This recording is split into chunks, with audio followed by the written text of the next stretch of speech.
మాకు అర్థం కావట్లేదు. మహిళలమైనంత మహిళలము ఇక్కడ మేము ముగ్గురు, మాతో పాటు ఇంకా ముగ్గురు, ఇద్దరు మహిళా మంత్రులు, మరి మా పద్మక్కుంది, సీతక్కుంది, సురేఖక్కుంది, అక్కుంది, రాగమయ్య అక్కుంది, పర్ణిక ఉంది, నేనున్నా. మేము కూడా మహిళలమే. మరి లోపల అట్లేమైనా కనుక జరిగితే యాజ్ ఉమెన్స్ మేము కూడా దానికి అగేనెస్ట్గానే ఉంటాం. కానీ అక్కడ వక్రీకరించి చెప్తున్నంతగా ఏం జరగలేదు. కానీ ఆడ ఎవరి పేరు కూడా పెట్టలేదు ఫస్ట్. కానీ ఏదో సభను తప్పుదోవ పట్టియానికి, లేనిపోని గోల చేయనికి తప్ప ఆడ ఏం కనిపించట్లేదు మాకు. అట్లా చేసేటోళ్ళు అయితే మొదల ఒక్కటి గుర్తుంచుకోవాలి అందరు కూడా. మా చిన్నప్పుడు అది అయినా మాకు గుర్తుంది బాగానే. ఎందుకంటే రాజశేఖర్ రెడ్డి గారు అంటే అభిమానం.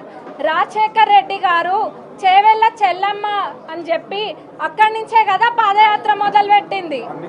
మరి కాంగ్రెస్ పార్టీలోనే కదా మంత్రి చేసింది సబితమ్మ గారిని. మరి అట్లాంటిది ఎందుకు అగౌరవపరుస్తాం? అట్లా ఏమీ కూడా జరగలేదు. కేవలం తప్పుదోవ పట్టిస్తున్నారు అంతే. మరి అట్లనే సునీత లక్ష్మారెడ్డి గారు కూడా అంటున్నారు ఎవరికి ఎక్కడేం తక్కువ చేయలేదు కాంగ్రెస్ పార్టీ.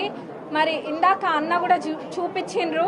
ఇప్పటికీ కూడా మా ముఖ్యమంత్రి గారి మీద అక్కడ ప్రచారంకి వెళ్ళినందుకు 2 కేసులు ఉన్నాయి. మరి అవన్నీ ఎట్లా మర్చిపోయినరో అర్థం కావట్లే.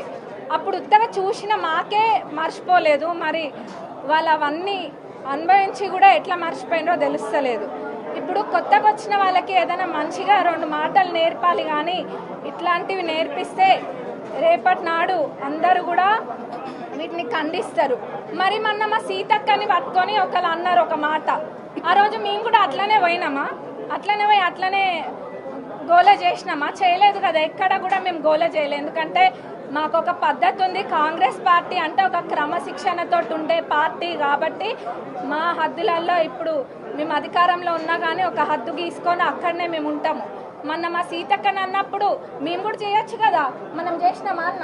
చేయలేదు. మేము కూడా చేయొచ్చు, అంతకు మించిన రచ్చ చేయొచ్చు మా సీతక్కని అన్నప్పుడు. మరి గత 10 సంవత్సరాలు కూడా ఏం చేసిండ్రు ఎవరు చూడలేదా? అందరు చూసిండ్రు, అందరికి అన్నీ తెలుసు.